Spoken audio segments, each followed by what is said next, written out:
കൂട്ടുകാരെ, എല്ലാവർക്കും നിജൂസ് വേൾഡിൻ്റെ പുതിയൊരു വീഡിയോയിലേക്ക് സ്വാഗതം. എല്ലാവരും സുഖമായിട്ടിരിക്കുന്നെന്ന് വിശ്വസിക്കുന്നു. ഞങ്ങളിവിടെ സുഖമായിട്ടിരിക്കുകയാണ്. അപ്പോൾ എല്ലാവരും സന്തോഷത്തോടെയും ആരോഗ്യത്തോടെയും ഒക്കെ ഇരിക്കുക കേട്ടോ.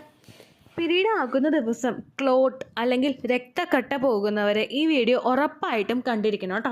കാരണം നമ്മുടെ മെൻസ്ട്രേഷൻ എങ്ങനെയാണ്, ഹെൽത്തി ആണോ, ഒരു കുഞ്ഞിനെ വഹിക്കാനായിട്ടുള്ള കപ്പാസിറ്റി നമ്മുടെ ശരീരത്തിലുണ്ടോ എന്നൊക്കെ ഒരു അവയർനെസ് നമുക്ക് തരാൻ വേണ്ടിയിട്ട് ഈ പീരീഡ് ബ്ലഡിനെ ഒന്ന് ശ്രദ്ധിച്ചു കഴിഞ്ഞാൽ നമുക്ക് ഏകദേശം ഒരു ധാരണ കിട്ടും. അപ്പോൾ നിങ്ങൾ ഈ വീഡിയോ ഫുള്ളായിട്ട് കാണുക കേട്ടോ. ക്ലോട്ട് നിങ്ങൾക്ക് പോകുന്നുണ്ടെങ്കിൽ, സാധാരണ ക്ലോട്ട്സ് നമുക്ക് പീരീഡ്സിൻ്റെ ബ്ലീഡിങ് കൂടുതലായിട്ട് പോകുന്ന ദിവസങ്ങളിലാണ് നോർമലി ക്ലോട്ട്സ് അല്ലെങ്കിൽ രക്തക്കട്ട ഉണ്ടാകുന്നത്. അതിനുശേഷം ഇങ്ങനെ ഒരു മീഡിയം സൈസിലുള്ളൊരു ക്ലോട്ട് നമുക്ക് പോയതിനു ശേഷം പലർക്കും ബ്ലീഡിങ് പോകുന്നതിൻ്റെ അളവ് കുറയാറുണ്ട്. നോർമലി ആ ഹെവി ആയിട്ടുള്ള ഒരു ബ്ലീഡിങ് ഒന്ന് കൺട്രോൾ ചെയ്യാൻ വേണ്ടിയിട്ടാണ് ഇങ്ങനെയുള്ള ക്ലോട്ട്സ് നമുക്ക് ഫോം ആവുന്നത് കേട്ടോ. ജെല്ലിയിൽ ടൈപ്പ് ഒരു ഡിസ്ചാർജാണ് ഈ ഒരു ക്ലോട്ട്സിൽ നമുക്ക് ഉണ്ടാവുന്നത്. കുട്ടികളുടെ ജെല്ലി നിങ്ങൾ കണ്ടിട്ടാവില്ലേ, അല്ലെങ്കിൽ നമ്മൾ കഴിക്കുന്നതാണെങ്കിലുള്ള ജെല്ലി ഉണ്ടാവുമല്ലോ, നമ്മൾ കയ്യിലെടുക്കുമ്പോൾ ഒന്നിങ്ങനെ അനങ്ങുന്ന ടൈപ്പ്, അങ്ങനെയുള്ളൊരു ജെല്ലി ടൈപ്പ് ആയിരിക്കും ഈ ക്ലോട്ടിൻ്റെ ഒരു ഡിസ്ചാർജ്, ആ ഒരു ടെക്സ്ചർ എന്ന് പറയുന്നത് കേട്ടോ. മെയിനായിട്ടും ഇത് ശരീരത്തിൽ നിന്ന് വരുന്നത് നമ്മുടെ യൂട്രസിൻ്റെ ലൈനിങ് ഉണ്ടല്ലോ, എൻഡോമെട്രിയൽ ലൈനിങ്, അത് ഓരോ മാസവും നമുക്ക് പീരീഡ്സ് വരുമ്പോഴേക്കും അത് ഷെഡായി പോകാറുണ്ട്. ഈ ഷെഡായി പോകുന്നതിൽ നിന്നുള്ള സെല്ലോ അല്ലെങ്കിൽ ടിഷ്യൂസോ ഒക്കെ ചേർന്നിട്ടാണ് നമുക്ക് ഇത്തരത്തിലുള്ള ക്ലോട്ട്സ് ഫോം ആവുന്നത്. പീരീഡ്സിൻ്റെ സമയത്ത് ഇത് പലർക്കും ഉണ്ടാകുന്നത് ഭയങ്കര നോർമൽ ആയിട്ടുള്ള കാര്യമാണ്. പക്ഷേ എന്തെങ്കിലും ഹെൽത്ത് കണ്ടീഷൻസ് ഉണ്ടാകാനായിട്ടും ഈ ഒരു കാര്യം മൂലം നമുക്ക് ചാൻസ് ഉണ്ട് കേട്ടോ. അപ്പോൾ ഇതിൽ നമുക്ക് എങ്ങനെയാണ് ഹെൽത്ത് കണ്ടീഷൻ ഉണ്ടാകുന്നത്, ഏതാണ് നോർമൽ ക്ലോട്ട്, ഏതാണ് അബ്നോർമൽ ആയിട്ടുള്ള ക്ലോട്ട് എന്ന് നമുക്ക് ഏറ്റവും ആദ്യം മനസ്സിലാക്കാം. ഏറ്റവും ആദ്യം നമ്മൾ ചിന്തിക്കേണ്ടത്, നിങ്ങൾക്ക് പീരീഡ്സ് ആകുന്ന ദിവസം ക്ലോട്ട്സ് പോകുമ്പോഴേക്കും അതിൻ്റെ സൈസ് എത്രത്തോളം ആണെന്നുള്ള കാര്യമാണ്. നോർമലി നമ്മുടെ ഒരു ചൂണ്ടുവിരലില്ലേ, നമ്മുടെ ഇൻഡെക്സ് ഫിംഗറിന്റെ ഫസ്റ്റത്തെ ആ ഒരു വരയില്ലേ, ആ വരയുടെ അവിടം വരെയാണ് നിങ്ങൾക്ക് ഇത് പോകുന്നതെങ്കിൽ ഏകദേശം നമുക്ക് ഒരു ക്ലോട്ട് പോകുന്നത് നോർമൽ ആണെന്ന് മനസ്സിലാക്കാനായിട്ട് സാധിക്കും കേട്ടോ. അതായത് ആ ഒരു ഫുൾ പോർഷന്റെ ഒരു കാൽ ഭാഗമായിരിക്കും നമുക്ക് പോകുന്നത്. അത്രയുമൊക്കെയാണ് പോകുന്നതെങ്കിൽ ഒരു പ്രശ്നമില്ല കേട്ടോ. പക്ഷെ അബ്നോർമൽ ആയിട്ടുള്ള ക്ലോട്ട് എങ്ങനെയാണെന്ന് വെച്ച് കഴിഞ്ഞാൽ നമുക്ക് ഈ കുറച്ച് വലിയ സൈസിലും പോകും, ഇടയ്ക്കിടയ്ക്ക് ഇത് പോകാനായിട്ടുള്ള സിറ്റുവേഷൻ ഉണ്ട്. അങ്ങനെയാണ് ഇത് പോകുന്നതെങ്കിൽ അത് അബ്നോർമൽ ക്ലോട്ട് ആവാനായിട്ട് ചാൻസ് ഉണ്ട്. അതുപോലെ ഭയങ്കര വലിയൊരു സൈസും ആയിരിക്കും കേട്ടോ. അടുത്തത് ഇതിന്റെ ഫ്രീക്വൻസി നമുക്ക് നോക്കാം. ഏറ്റവും കൂടുതൽ നോർമൽ ആയിട്ടുള്ള ക്ലോട്ട്സ് നമുക്ക് ഉണ്ടാകുന്നത് നമ്മളുടെ ശരീരത്തിൽ ബ്ലീഡിങ് വളരെ കൂടുതലുള്ള ദിവസത്തിലായിരിക്കും. ദെൻ അത് ക്ലോട്ട് വന്നതിന് ശേഷം ഗ്രാജുവലി നമ്മുടെ ബ്ലീഡിങ് കുറഞ്ഞ് പീരിയഡ്സ് ആ ഒരു ബ്ലീഡിങ് സ്റ്റോപ്പ് ആവുകയാണ് കേട്ടോ ചെയ്യുന്നത്. പക്ഷേ അബ്നോർമൽ ബ്ലീഡിങ് ആണ് നിങ്ങൾക്ക് ഉണ്ടാകുന്നതെങ്കിൽ കണ്ടിന്യൂസ് ആയിട്ട് നമുക്ക് ഈ ഒരു ഡിസ്ചാർജ് പോയിക്കൊണ്ടേയിരിക്കും. അതായത് ഓരോ തവണയും നമ്മൾ പീരിയഡ്സിൻ്റെ ആ ഒരു പാഡ് മാറ്റുന്ന സമയത്തോ അല്ലെങ്കിൽ കപ്പ് റിമൂവ് ചെയ്യുന്ന സമയത്തോ ബ്ലഡ് അങ്ങോട്ട് ഒഴിച്ച് കളയുമ്പോഴേക്കും കുറേ ക്ലോട്ട്സ് കുറേ കട്ടിയിൽ തന്നെ അത് പോകാനായിട്ട് ചാൻസ് ഉണ്ട്. അങ്ങനെയാണ് നിങ്ങൾക്ക് പോകുന്നതെങ്കിൽ അത് അബ്നോർമൽ ആയിട്ടുള്ള ക്ലോട്ടാണ് കേട്ടോ. അടുത്തത് കളറാണ്. സാധാരണയായിട്ട് നമുക്ക് ക്ലോട്ട് പോകുന്നത് റെഡ് കളറിലോ ബ്രൗൺ കളറിലോ ആയിരിക്കും. അത് തീർത്തും നോർമൽ ആയിട്ടുള്ള ക്ലോട്ട് ആയിരിക്കും. പക്ഷേ അബ്നോർമൽ ആയിട്ടാണ് നമുക്ക് ക്ലോട്ട് പോകുന്നതെങ്കിൽ അത് ബ്ലാക്ക് കളറിലോ, അതായത് ഭയങ്കരമായിട്ട് ബ്ലാക്കിലോട്ട് അടുക്കുന്ന ഒരു കളറിലോ അല്ലെങ്കിൽ ഗ്രേ കളറിലോ ഒക്കെയാണ് നമുക്ക് കാണാനായിട്ട് കൂടുതൽ ചാൻസ് ഉള്ളത് കേട്ടോ. ഈ ക്ലോട്ട് പോകുന്ന സമയത്ത് ശരിക്കും നമുക്ക് ആ ഒരു സെൻസേഷൻ ഭയങ്കരമായിട്ട് ഫീൽ ചെയ്യും. അതായത് വാക്യൂം റിലീസ് ചെയ്യുന്ന ഒരു സിറ്റുവേഷൻ ഉണ്ടല്ലോ, അതായത് നമ്മളിപ്പോൾ കയ്യിൽ എന്തെങ്കിലും വാക്യൂമിൻ്റെ പ്രഷറിൽ ഒട്ടിച്ച് വെച്ചിട്ട് അത് പെട്ടെന്ന് അങ്ങ് വിട്ട് കഴിയുമ്പോഴേക്കും ഒരു ആശ്വാസം നമുക്ക് കിട്ടില്ല. അതുപോലെ ആയിരിക്കും നമുക്ക് ഉണ്ടാകുന്നത്. അതുപോലെ തന്നെ ചിലർക്ക് വജൈനൽ ഗ്യാസ് പോകുമല്ലോ, അതായത് വജൈനയിൽ നിന്നിങ്ങനെ കുമിള പൊട്ടുന്നത് പോലുള്ളൊരു സൗണ്ട് നമുക്ക് ഫീൽ ചെയ്യില്ലേ, ഇതുപോലെ ആയിരിക്കും നമുക്ക് ആ ഒരു ക്ലോട്ട് പോകുന്നത്. ഇത് കണ്ടിന്യൂസ് ആയിട്ട് നിങ്ങൾക്ക് അനുഭവപ്പെടുന്നുണ്ടെങ്കിൽ നിങ്ങളൊരു ഹെൽത്ത് കണ്ടീഷൻ നിങ്ങൾക്ക് ഉണ്ടാവാനായിട്ട് ചാൻസ് ഉണ്ട്. അപ്പോൾ നിങ്ങളത് മസ്റ്റായിട്ട് ഫൈൻഡ് ഔട്ട് ചെയ്യണം കേട്ടോ. ഇനി എന്തെല്ലാം ഹെൽത്ത് കണ്ടീഷൻ ഉള്ളവർക്കാണ് ക്ലോട്ട്സ് ഉണ്ടാവുന്നത്, അത് കൂടുതലായിട്ട് ഉണ്ടാവുന്നതെന്ന് നമുക്ക് നോക്കാം കേട്ടോ. അപ്പം ആദ്യത്തേതാണ് തൈറോയിഡിൻ്റെ ഇഷ്യൂ ഉള്ളവർക്ക്. തൈറോയിഡിൻ്റെ ഗ്രന്ഥി പല ഹോർമോൺസിൻ്റെയും പ്രവർത്തനം കറക്റ്റായിട്ട് നടക്കാൻ വേണ്ടിയിട്ട് സഹായിക്കുന്ന ഒന്നാണ്. ഇത് എഫിഷ്യൻ്റ് ആയിട്ട് പ്രവർത്തനം നടക്കാത്തതിൻ്റെ ഭാഗമായിട്ട് ഹെൽത്ത് ഇഷ്യൂസ് ഉണ്ടാകുന്നതിനും മെൻസ്ട്രേഷനെ അഫക്റ്റ് ചെയ്യുന്നതിനും ചാൻസ് ഉണ്ട്. തൈറോയിഡ് നിങ്ങൾ ഹൈപ്പോ തൈറോയിഡിസം ഉണ്ടെങ്കിലോ ഹൈപ്പർ തൈറോയിഡിസം ഉണ്ടെങ്കിലോ അപ്പോൾ ഇത്തരത്തിലുള്ള ക്ലോട്ട്സ് നിങ്ങൾക്ക് ഫോം ചെയ്യാനായിട്ട് ചാൻസ് ഭയങ്കര കൂടുതലാണ് കേട്ടോ. അടുത്തത് യൂട്രസിൽ എന്തെങ്കിലും പൊളിപ്പോ അല്ലെങ്കിൽ ഫൈബ്രോയിഡോ ഉണ്ടാകുന്നതാണ് കേട്ടോ. യൂട്രസിൽ ഇങ്ങനെയുള്ള ഹെൽത്ത് കണ്ടീഷൻ ഉണ്ടാകുന്നതിൻ്റെ ഭാഗമായിട്ട് ഹെവി ആയിട്ടോ അല്ലെങ്കിൽ ഭയങ്കര ലോങ്ങർ ആയിട്ടോ നമുക്ക് ബ്ലീഡിങ് ഉണ്ടാവാനായിട്ട് ചാൻസ് ഉണ്ട്. അതോടൊപ്പം തന്നെ ഭയങ്കരമായിട്ടും ബാക്ക് പെയിനും നമുക്ക് അനുഭവപ്പെടാനായിട്ട് ചാൻസ് ഉണ്ട് കേട്ടോ. ഇങ്ങനെയുള്ളവർക്ക് കണ്ടിന്യൂസ് ആയിട്ട് ക്ലോട്ട്സ് പോവുകയും ചെയ്യും. അടുത്തൊരു സിറ്റുവേഷനാണ് നമ്മൾ ബെർത്ത് കൺട്രോളിന് വേണ്ടിയിട്ട് എന്തെങ്കിലും പിൽസ് ഉപയോഗിക്കുന്നത്.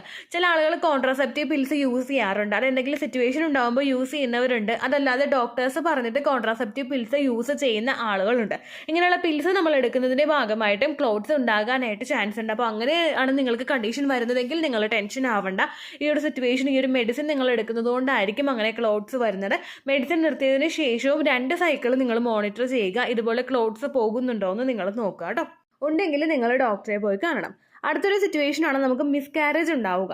ചില ആളുകൾക്ക് കെമിക്കൽ പ്രഗ്നൻസി ഉണ്ടാകുന്നുണ്ട്. ചില ആളുകൾക്ക് കെമിക്കൽ പ്രഗ്നൻസി അല്ലാതെ നമ്മളിപ്പോൾ പ്രഗ്നൻസി ഡിറ്റക്ട് ചെയ്ത് കഴിഞ്ഞിട്ടും കുറച്ചൊന്നും നാളുകൾ കഴിയുമ്പോഴേക്കും, അതായത് ഇപ്പോൾ നമ്മൾ ആദ്യമായിട്ട് പീരിയഡ്സ് മിസ്സായിട്ട് 5 ദിവസത്തിൽ പ്രഗ്നൻസി നമ്മൾ ഡിറ്റക്ട് ചെയ്തു, പക്ഷേ 10ാമത്തെ ദിവസം നമുക്ക് ബ്ലീഡിങ് വരുന്നുണ്ടെങ്കിൽ അത് ഇതുപോലെ ക്ലോട്ട്സോട് കൂടി പോകാനായിട്ടാണ് ചാൻസ്.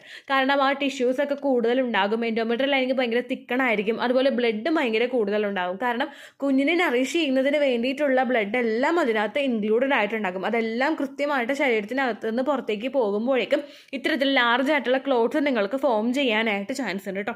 അപ്പോൾ ഇതിനോടൊപ്പം നിങ്ങൾക്ക് അസഹനീയമായിട്ട് വേദന ഉണ്ടാകും. അതുപോലെ കണ്ടിന്യൂസ് ആയിട്ട് ബ്ലീഡിങ് ഉണ്ടാകും, ബാക്ക് പെയിൻ ഉണ്ടാകും, വയറുവേദന ഉണ്ടാകും. അങ്ങനെയൊക്കെ ബുദ്ധിമുട്ട് നിങ്ങൾക്ക് ഉണ്ടാവാനായിട്ട് ചാൻസ് ഉണ്ട്. അപ്പോൾ നിങ്ങൾക്ക് മിസ്കാരേജ് ഉണ്ടാകുന്നതാണോ എന്ന് നിങ്ങൾ മസ്റ്റായിട്ട് ഫൈൻഡ് ഔട്ട് ചെയ്യണം കേട്ടോ.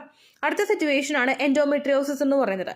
നമ്മുടെ ഒരു എൻഡോമെട്രിയൽ ലൈനിങ് യൂട്രസിൻ്റെ ക്യാവിറ്റിയിൽ നിന്നും, അതായത് പുറത്തായിട്ട് യൂട്രസിൻ്റെ ക്യാവിറ്റിയിൽ നിന്ന് പുറത്തായിട്ട് പോയി വളരുന്നതും, അതുപോലെ ഓവറീസിൻ്റെ ഭാഗത്ത് അല്ലെങ്കിൽ ഫലോപ്പിൻ ട്യൂബിൻ്റെ ഭാഗത്തൊക്കെ എൻഡോമെട്രിയൽ ലൈനിങ് ഗ്രോ ആകുന്ന സമയത്ത് പലർക്കും എൻഡോമെട്രിയോസിസ് എന്ന് പറയുന്നൊരു സിറ്റുവേഷൻ ഉണ്ടാവുന്നുണ്ട്. എൻഡോമെട്രിയോസിസ് ഉണ്ടാകുന്ന സമയത്ത് ശരിക്കും നമുക്ക് ആ ഒരു എൻഡോമെട്രിയൽ ലൈനിങ് കംപ്ലീറ്റ് ആയിട്ട് ടിഷ്യൂസ് ഒക്കെ റിമൂവ് ആയി പോകണമെന്നില്ല. അങ്ങനെ വരുന്ന സമയത്ത് ഭാവിയിൽ നമുക്ക് ഹെൽത്ത് കണ്ടീഷൻ ഉണ്ടാകുന്നതിനും ഇത് ഇൻഫെർട്ടിലിറ്റി ആയിട്ട് മാറാനായിട്ടും ഒക്കെ ചാൻസസ് ഭയങ്കര കൂടുതലാണ്. എൻഡോമെട്രിയോസിസ് ഉള്ള ആളുകൾക്കും അബ്ഡോമൻ പെയിൻ ഭയങ്കര കൂടുതലായിരിക്കും. വേദന എന്ന് പറയുമ്പോൾ പീരിയഡ്സ് ആകുന്ന ദിവസം നമുക്ക് പെയിൻ കില്ലർ 1 or 2 എടുക്കാതെ പോലും ഇരിക്കാൻ പറ്റാത്ത സിറ്റുവേഷനും ഒരുപാട് ബ്ലീഡിങ് പോകുന്ന സിറ്റുവേഷനും ഇത്തരത്തിൽ എൻഡോമെട്രിയോസിന്റെ കണ്ടീഷനിൽ നിങ്ങൾക്ക് ഉണ്ടാകാനായിട്ട് ചാൻസ് ഉണ്ട് കേട്ടോ. അടുത്തതാണ് PCOD അല്ലെങ്കിൽ PCOS എന്ന് പറയുന്നൊരു കണ്ടീഷൻ. പോളിസിസ്റ്റിക് ഓവറിയൻ സിൻഡ്രോം ആയാലും പോളിസിസ്റ്റിക് ഓവറിയൻ ഡിസീസസ് ആയിക്കഴിഞ്ഞാലും അത് നമ്മുടെ ഓവറീസിനെ അഫക്റ്റ് ചെയ്യാനായിട്ട് ചാൻസ് ഉണ്ട്. ഓവറീസിൽ മെച്യൂർ അല്ലാത്ത കുറച്ചധികം ഫോളിക്കിൾസ് വളരുന്ന സിറ്റുവേഷൻ ആണിത്. ഇങ്ങനെ വരുന്ന സമയത്ത് പലരുടെയും പീരിയഡ്സിനെ അത് അഫക്റ്റ് ചെയ്യാനായിട്ട് ചാൻസ് ഉണ്ട്. പലർക്കും ഇറഗുലർ ആയിട്ടുള്ള മെൻസ്ട്രേഷനും അതുപോലെ ഹെവി ആയിട്ടുള്ള ബ്ലീഡിങ്ങും ഉണ്ടാകാനായിട്ട് ചാൻസ് ഉണ്ട്. ചിലർക്ക് 1 മാസത്തിൽ 2 തവണയും ബ്ലീഡിംഗ് ഉണ്ടാകാനായിട്ട് സാധ്യത വളരെയധികം കൂടുതലാണ്. PCOD ഉള്ള ആളുകൾ ഏറ്റവും ആദ്യം അവർക്ക് ഈ ഒരു ബുദ്ധിമുട്ടുണ്ടെന്ന് മനസ്സിലാക്കുന്നത് അവരുടെ മെൻസ്ട്രേഷനിൽ വരുന്ന വ്യത്യാസങ്ങൾ കൊണ്ടാണ്. ഇറഗുലർ ആയിട്ട് മെൻസ്ട്രൽ സൈക്കിൾ പോകുന്നതും നമുക്ക് ഒട്ടും തന്നെ ട്രാക്ക് ചെയ്യാൻ പറ്റാത്ത രീതിക്ക് മെൻസ്ട്രേഷൻ മാറുന്നതും ഉണ്ടെങ്കിൽ, അങ്ങനെ ഒരു മാറ്റവും നിങ്ങൾക്ക് കാണുന്നുണ്ടെങ്കിൽ അത് PCODയുടെ ഒരു ലക്ഷണമാണ്.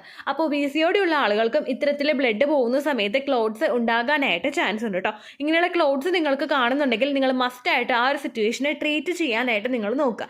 നോർമലി പോകുന്നത്, അതായത് ഒരു 1/4 ഭാഗമൊക്കെയാണ് നമുക്ക് ക്ലോട്ട്സ് പോകുന്നത്, അത് 1 or 2 ദിവസം മാത്രമേ നമുക്ക് കാണുന്നുള്ളൂ എങ്കിൽ നമുക്കതിന് മെഡിക്കൽ അറ്റൻഷൻ വേണ്ട ആവശ്യമില്ല. അതല്ലാതെ നിങ്ങൾക്ക് പോകുന്നുണ്ടെങ്കിൽ നിങ്ങൾ മസ്റ്റായിട്ട് ഡോക്ടറെ കാണാം. കാരണം ഈ ഓരോ സിറ്റുവേഷനും നിങ്ങളെ കൊണ്ടുചെന്ന് എത്തിക്കുന്നത് ഇൻഫെർട്ടിലിറ്റിയിലോട്ടാണ്. തൈറോയ്ഡ് കൂടി കഴിഞ്ഞാൽ നമുക്ക് ഓവുലേഷൻ സ്റ്റോപ്പ് ആവാനായിട്ട് ചാൻസ് ഉണ്ട്. ഫൈബ്രോയിഡോ പൊളിപ്പോ ഉണ്ടായി കഴിഞ്ഞാൽ അത് പ്രഗ്നൻസി അഫക്റ്റ് ചെയ്യാനായിട്ട് ചാൻസ് ഉണ്ട്. മിസ്കാരേജ് റെക്കറൻ്റ് ആയിട്ട് വരുന്നുണ്ടെങ്കിൽ അതും നിങ്ങളുടെ ഫെർട്ടിലിറ്റി അഫക്റ്റ് ചെയ്യാനായിട്ട് ചാൻസ് ഉണ്ട്.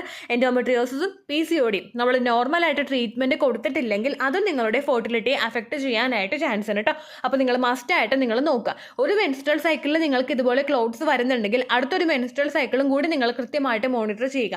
അതും നിങ്ങൾക്ക് ഇതേപോലെ തന്നെ ക്ലോട്ട്സ് വരുന്നുണ്ടെങ്കിൽ 3ാമത്തെ മെൻസ്ട്രേഷന് വേണ്ടിയിട്ട് നിങ്ങൾ വെയിറ്റ് ചെയ്യേണ്ട, ഡോക്ടറെ പോയി കാണാനായിട്ട് മസ്റ്റായിട്ട് നിങ്ങൾ ശ്രദ്ധിക്കുക കേട്ടോ. ഇത്രയേ ഉള്ളൂ വീഡിയോ. യൂസ്ഫുൾ ആയി കാണുമെന്ന് വിശ്വസിക്കുന്നു. യൂസ്ഫുൾ ആവുന്നുണ്ടെങ്കിൽ ലൈക്ക് ചെയ്യുക, ഫ്രണ്ട്സിനൊക്കെ ഷെയർ ചെയ്ത് കൊടുക്കുക കേട്ടോ. എന്തെങ്കിലും സംശയം ഉണ്ടെങ്കിൽ നിങ്ങൾ കമൻസിൽ ചോദിക്കുക.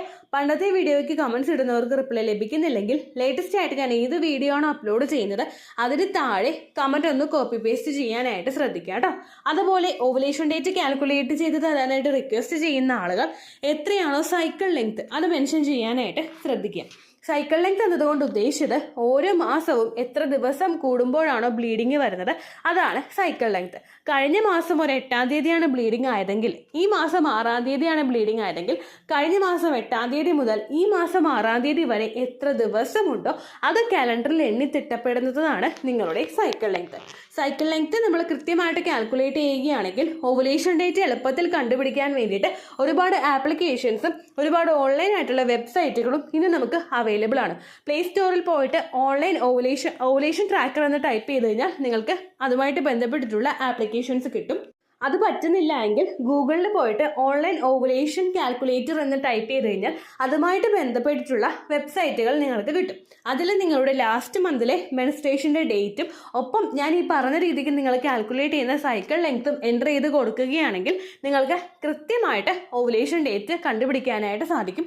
ഫെർട്ടൈൽ ടൈം പീരീഡും നിങ്ങൾക്ക് കിട്ടും. അതായത് എത്ര ദിവസം മുതൽ കോൺടാക്ട് ചെയ്ത് തുടങ്ങിക്കഴിഞ്ഞാൽ നിങ്ങൾ പ്രഗ്നൻ്റ് ആകും എന്നുള്ളൊരു ഡേറ്റും നിങ്ങൾക്ക് പ്രോപ്പറായിട്ട് കിട്ടും കേട്ടോ.